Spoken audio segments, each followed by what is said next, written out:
Gold, trusted gold buyers. మీరు తాకట్టు పెట్టిన బంగారాన్ని విడిపించి ఈ రోజు ఉన్న మార్కెట్ ధరకు కొనబడను. సరే అండి, ఇక్కడ నుంచి ఎందుకు వెళ్ళాల్సి వచ్చింది అసలు మీరు? పోయిందేమో 1985లో. అంటే అప్పుడు పరిస్థితి ఎలాగుంటేవి ఈ గ్రామంలో? 80వ దశకంలో తెలంగాణలో ఉన్నటువంటి పరిస్థితులంతా దాదాపు అందరికి తెలిసిన విషయం. అప్పుడు గ్రామీణ ప్రాంతంలో భూస్వాముల యొక్క దోపిడీ, అణిచివేత, గ్రామాల్లో అసమానత, ఈ అంటరానితనం ఇవన్నీ కూడా చాలా తీవ్ర స్థాయిలో ఉండేది. దానికి వ్యతిరేకంగానే ఇక్కడ జగిత్యాల పోరాటం ప్రారంభమయ్యేది. ఉత్తర తెలంగాణ జిల్లాలలో ఎక్స్టెండ్ అయినటువంటి పరిస్థితులలో వరంగల్ కూడా ఉద్యమం విస్తరించి, వరంగల్లో పట్టణాలలో ముందు విద్యార్థులు మేధావులలో ప్రారంభమైనటువంటి ఉద్యమం పట్టణాల నుంచి గ్రామీణ ప్రాంతాలకు విస్తరించింది. వరంగల్ జిల్లా చరిత్రలో అది మనకు స్పెసిఫిక్గా కనబడుతుంది. కాబట్టి వరంగల్ సబర్బన్ గ్రామాల తర్వాత ఇక మిగతా గ్రామాల వరకు ఉద్యమం విస్తరించింది.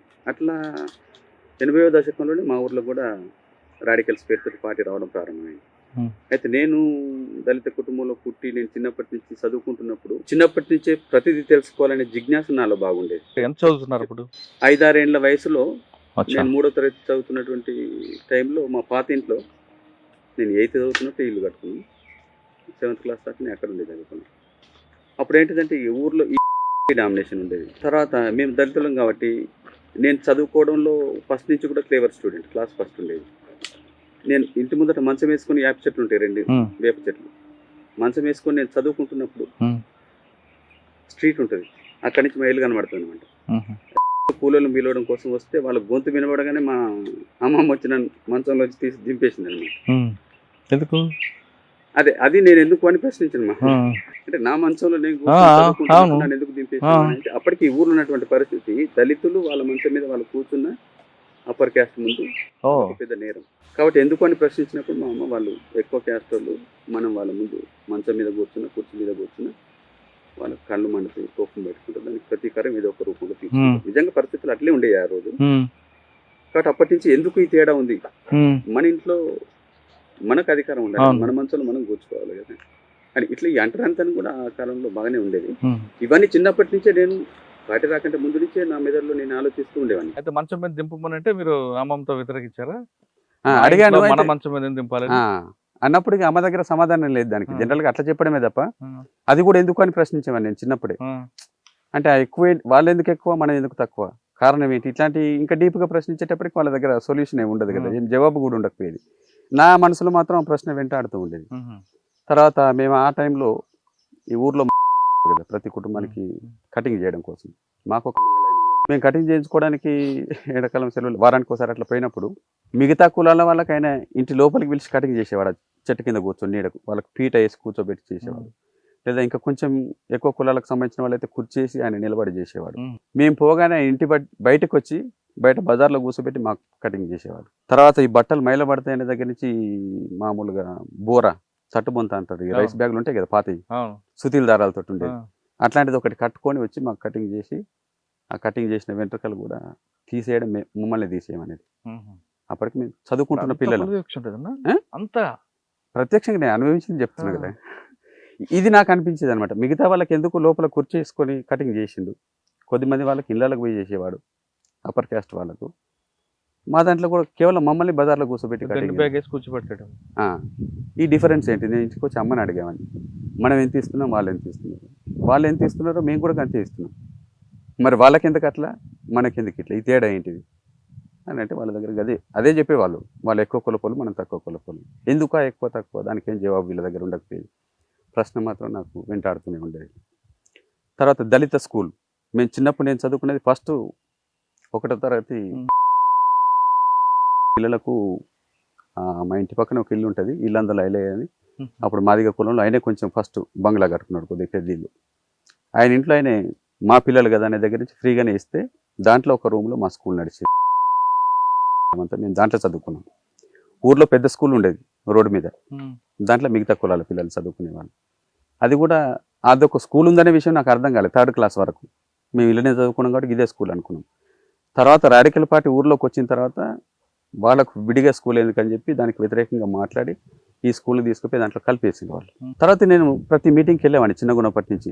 ఊర్లో ప్రజాకోర్టులు పెట్టడం, మీటింగ్లు, వాళ్ళు ఉపన్యాసాలు వేయడం, పాటలు పాడడం, ఇవన్నీ కూడా విని అప్పటిదాకా ఏదైతే ఈ వివక్ష ఎందుకు కొనసాగుతున్నది, దీనికి కారణం ఏంటిది, ఎందుకు ఇట్టుకున్నది సమాజం అని చెప్పి ఆ చిన్నతనంలోనే ఆలోచిస్తున్న టైంలో ఈ పాటలలో వాళ్ళు చెప్పే ఉపన్యాసాలలో ఈ కారణాలన్నీ వాటికి సరైన సమాధానం నాకు అప్పుడు అర్థమైంది. అంటే ఈ సమాజంలో ఇదంతా ఉండడానికి కారణం ఇది. దీన్ని మార్చడానికి మనం వీళ్ళు చెప్తున్నటువంటి రాజకీయాలకు కట్టుబడి ఆ రూపంలో మనం పోరాడడం ద్వారానే దీని అంతటి మనం పోగొట్టగలుగుతాం అనేటువంటిది అది నేను అర్థం చేసుకున్నాను. అర్థం చేసుకుని నేను 7th క్లాస్ చదువుతున్నప్పటి నుంచే ప్రతి మీటింగ్కి అటెండ్ అయ్యామని, శ్రద్ధగా ఉపన్యాసాలు వినేది, పాటలు వినేది. కొంచెం పెరుగుతున్న క్రమంలో ఆర్గనైజర్లు వచ్చినప్పుడు వాళ్ళ దగ్గరికి పోయేది, నేను వాళ్ళు చెప్పే మాటలు వినేది. తర్వాత జస్ట్ 7th క్లాస్కి వచ్చేటప్పటికి నేను అప్పటికి వరంగల్ రైతు కూలి మహాసభలు జరుగుతుండే 81-2లో జరిగింది. దానికోసం మా ఏరియాలో చుట్టుపక్కల ఊర్ల ప్రజలు పెద్ద ఎత్తున పోవాలనేది వీళ్ళు ప్లాన్ చేసుకుంటే అప్పటికి కడిపికొండ ఊర్లో పోలీస్ క్యాంప్ వేసిండ్రు. వీళ్ళని పోనీయద్దు, అడ్డుకోవాలి, దీన్ని విఫలం చేయాలనేటువంటి ఉద్దేశంతో అక్కడ ఒక క్యాంప్ వేసింది. దారిలో పోవాలని అంటే ఆ క్యాంప్ ముందు నుంచే పోవాలి. మేము చుట్టుపక్కల ఊర్ల వాళ్ళందరం జమ అయిపోతున్నప్పుడు ఇంట్లో చెప్తే మా అమ్మ నాన్న వాళ్ళు పోనీయరని, అప్పుడు చిన్నపిల్లని కాబట్టి వీళ్ళకి చెప్పకుండా నేను పోయి ఊరేగింపులో కలిసి వెళ్ళిపోయాను. దానికి పోతే కడిపికొండ క్యాంపు ముందుకు పోయిన తర్వాత వాళ్ళు ముందు రోజే ప్లాన్ చేసుకొని ఊరేగింపును మొత్తం కొట్టాలని ఊర్లో ఉన్నటువంటి కొంతమంది కాంగ్రెస్ గుండాలు ఆ ఊర్లో క్యాంప్ వేయడానికి అక్కడ పెత్తందారులకు వ్యతిరేకంగా పోరాటం జరిగిన తర్వాత వాళ్ళకు మద్దతు కోసం క్యాంప్ తీసుకొచ్చారు అనమాట. అక్కడికి పోగానే మొత్తం గుండాలు తాగున్నారు, చుట్టుముట్టి పోలీసు వాళ్ళు ఎయిర్ ఫైర్ చేసిండ్రు. విజిల్ ఊదగానే వాళ్ళందరి మీద పడి పోలీసు వాళ్ళు ఆ గుండాలంతా కలిసి ఊరేగింపు మీద లాఠీ చార్జ్ చేసిండ్రు. నేను అప్పుడు చిన్నోని కాబట్టి నేను మధ్యలో ఉన్నా, నాకు అసలు ఏం అర్థం కాలేదు. అందరూ నన్ను కింద పడేసి తొక్కుకుంటూ వెళ్ళిపోయాను. అందరు పారిపోయిన తర్వాత నేను లేచేటప్పటికి ఆ గుండాలు వచ్చేసి నేను నిలబడగానే నన్ను తల మీద కొట్టిండ్రు ఇనుపరాడుతోటి. తల పగిలింది, నాకు ఒక 6 కుట్లు పడ్డాయి. నేను పడిపోయినా, స్పృహ తప్పిపోయినా. తర్వాత స్పృహ వచ్చేటప్పటికి చుట్టుపక్కల గాయపడి పడ్డ వాళ్ళందరినీ క్యాంపుకు తీసుకెళ్తున్నారు. అప్పుడు నన్ను అరెస్ట్ చేస్తారనే దగ్గర నుంచి నేను ఆనించి లేచి తప్పుకొని ఒక ఇంట్లో చూసినాను అనమాట. అప్పటికి ఇంకొకటి వచ్చాడు, నడుము మీద బలంగా కొట్టాడు. ఈ 2 దెబ్బలు అప్పటి నుంచి ఇప్పటి వరకు కూడా నాకు అప్పుడప్పుడు ఎఫెక్ట్ అవుతుంటాయి అనమాట. నేను ఒక ఇంట్లోకి పోతే ఆ ఇంటి వాళ్ళు రక్షించి క్యాంపు వాళ్ళు ఎవరి ఇళ్ళకి వచ్చినా అందరిని పట్టియాలని మైక్లో అనౌన్స్ చేస్తున్నారు. ఆ ఇంట్లో కూడా భర్త భయపడుతున్నాడు, ఆ భార్య ధైర్యం చేసి ఆమె కాపాడి నన్ను తీసుకుపోయి కొద్దిగా చల్లబడ్డ తర్వాత ఈ వాతావరణం గలీలకి వెళ్ళి తీసుకుపోయి ఓ రోడ్డు దగ్గర వదిలేస్తే ఆ నుంచి నేను మళ్ళీ మీటింగ్ ఈ దెబ్బలన్నిటిని నేను పట్టించుకోలేదు. మీటింగ్ పోవాలని కాజీపేట రైల్వే స్టేషన్ దాకా నేను నడిచిపోయాను కడిపికొండ ఊరి నుంచి. అయితే ఎవరు కనబడలేదు నాకు మళ్ళీ తీసుకుపోయేవాళ్ళు. దాంతో అక్కడి నుంచి నేను రిటర్న్ తరాలపల్లి దాకా కాలినడకను 5 కిలోమీటర్ల దూరం అర్ధరాత్రి మళ్ళీ ఇంటికి వచ్చింది. నేను వచ్చి అమ్మని లేపంగానే అమ్మ లేచింది ఒక్క పిలుపుకి. లేచిన ఆమెకు చెప్పలే ఇట్లా జరిగింది. నేను కాలు కడుక్కుంటున్నప్పుడు వచ్చి దీపం పట్టుకొని చూసింది వెనుక. ఇదంతా ఏదో బురద ఉండదని అంటే నేను పడ్డా అని చెప్పినాను అనమాట. లోపలికి పోయిన తర్వాత చూస్తే మొత్తం రక్తం. అప్పుడు చెప్పిన అడిగితే ఇట్లా దాడి జరిగింది, గాయపడ్డాను. రాత్రి తీసుకుపోయి ఊర్లో ఆర్ఎంపీ డాక్టర్ ఉంటాడు, అక్కడిగా ఇంట్లో పడుకుంటే తల మీద చెక్కబడ్డది, పైనుంచి తల పగిలిందని చెప్పి అమ్మ ట్రీట్మెంట్ చేయించింది. 6 కుట్లు పడ్డాయి. అప్పుడు అట్లా చిన్నప్పటి నుంచే నేను ఇవి తిరగడము, అర్థం చేసుకోవడం, ఆ మీటింగ్లో పోవడం ఇవన్నీ జరిగితే అప్పుడు గాయపడ్డాను. దాని తర్వాత ఇక కొంచెం 1-2 క్లాసులు పెరుగుతున్నా కొద్ది 7th 8th నేను దాన్ని కంటిన్యూ చేసిన. ఆర్ఎస్లో కూడా చేరి హై స్కూల్లో ఉన్నప్పుడు విలేజ్ క్యాంపెయిన్లకు పోవడము, మధ్య మధ్య ఎండాకాలం సెలవులలో క్లాసులు వినడము, చుట్టూ ఊర్లలో ప్రచారం చేయడం కోసం పోవడము. కాజీపేట పోయి కాలినడకన రాత్రి మొత్తం కాజీపేట అంతా పోస్టర్లు వేసేవాళ్ళం మేము. అట్లా ఇట్లాంటి కార్యకలాపాలన్నీ చేస్తున్నప్పుడు ఇక నా పేరు పోలీసుల దృష్టిలో పడుతుంది కాబట్టి మేము అయోధ్యపురంలో చుట్టుపక్కల ఊర్లలో మా సంఘానికి చాలా గుర్తింపు ఉంది, పేరు ఉంది. ఆ కాలంలో వరంగల్ జిల్లాలో ఇది ఒక పేరుపోయిన ఊరు. తరాలపల్లి అంటే ఒక బలమైనటువంటి విప్లవ కేంద్రం అనమాట. అప్పుడు మా ఊరుకు సంబంధించినటువంటి పాత నాయకులు జిల్లా ఆర్వైఎల్లో రైతు కూలి సంఘంలో కూడా లీడర్స్గా పనిచేసారు. అట్లా మా ఊరికి ఒక ప్రత్యేక గుర్తింపు. బట్టిపల్లి, తరాలపల్లి, వడ్డేపల్లి ఈ ప్రాంతంలో ఈ 3 గ్రామాలు ఆ కాలంలో ఒక బలమైనటువంటి కేంద్రాలు అనమాట. అట్లాగా ఈ సంఘపూర్లు చుట్టుపక్కల ఊర్లలో పంచాయతీలు చేయడానికి పోయేది. నేను అప్పుడు చిన్న వయసే కానీ ఈ సంఘ నాయకులతో కలిసి అయోధ్యపురంలో మేము ఒక ప్రజా పంచాయతీ చేయడానికి పోయినాం. వాళ్ళే పిలిచిండ్రు మా ఊరోళ్ళను, వాళ్ళతో పాటుగా నేను కూడా పోయినా. వాళ్ళు ఇటు మమ్మల్ని పిలిచిండ్రు, అటు పోలీసులు మడికొండ పోలీసు వాళ్ళకి ఇన్ఫర్మేషన్ ఇచ్చారు. వాళ్ళు సివిల్లో వచ్చి మొత్తం ప్రజల్లో భాగంగా వాళ్ళు కూర్చొని ఉన్నారు. మేము బస్సులో పోయినాం, కరెక్ట్గా అక్కడే దిగినాం ప్రజా పంచాయతీ జరిగే దగ్గర. జనం అందరు జమైంది కదా, పంచాయతీ మొదలు పెడదామని చెప్పి ఆడ దిగగానే మమ్మల్ని మడికొండ పోలీసు వాళ్ళు చుట్టుముట్టారు. మీరేనా పంచాయతీ చెప్పేటోళ్ళు అంటే మేము ప్రజలు అనుకుని అవును మేమే అనగానే చలో పాండ్రి పంచాయతీ పోలీస్ స్టేషన్లో చెప్పుతారని తీసుకెళ్ళారు మమ్మల్ని. అట్లా నేను అరెస్ట్ అయినా. అప్పుడు 8th క్లాస్ అనుకుంటా. నేను మడికొండ పోలీస్ స్టేషన్ తీసుకుపోయి మిగతా వాళ్ళు కొంచెం పెద్దగున్నోళ్ళని బాగా కొట్టిండ్రు. నేను అప్పుడు వయసు చిన్న కాబట్టి నన్ను బెదిరించారు, బాగా కొట్టలేదు. కానీ తహసీల్ బ్యాండ్ వారు చేసి వదిలిపెట్టేసారు మళ్ళీ తిరగొద్దని. వచ్చిన తర్వాత నేను మళ్ళీ కొండపర్తి హై స్కూల్లో చదువుకున్నా 10th క్లాస్ వరకు. కొండపర్తి హై స్కూల్లో కూడా అప్పటి హెడ్ మాస్టర్లు కూడా కొద్దిమంది కొంచెం దుర్మార్గంగా వ్యవహరించే వాళ్ళు కూడా ఉండేది. సంబంధించినటువంటి ఒక హెడ్ మాస్టర్ ఉండే మా స్కూల్లో.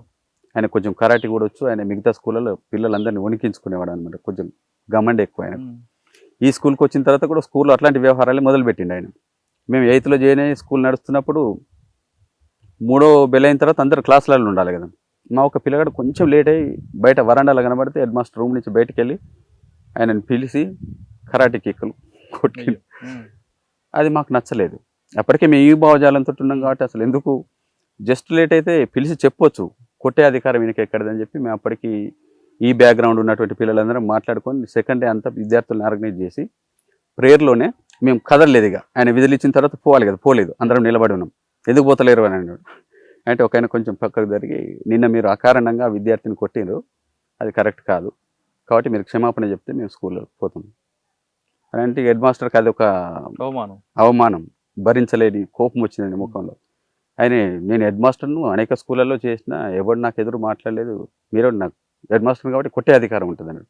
హెడ్ మాస్టర్ అయితే కొట్టే అధికారం నీకెందుకుంటే, కొట్టడం కరెక్ట్ కాదు, తప్పు ఒప్పుకుంటేనే మేము పోతాం, లేకపోతే లేదు అని మేము ఇంకిద్దరు ముగ్గురు పిల్లలందరం గట్టిగా మాట్లాడేటప్పటికి ఆయనకు అర్థమైపోయింది వీళ్ళందరూ పోయే రకంగా లేరని చెప్పి. అప్పుడు దిగొచ్చి సారీ ఇంకోసారి కొట్టను అని అన్నాడు.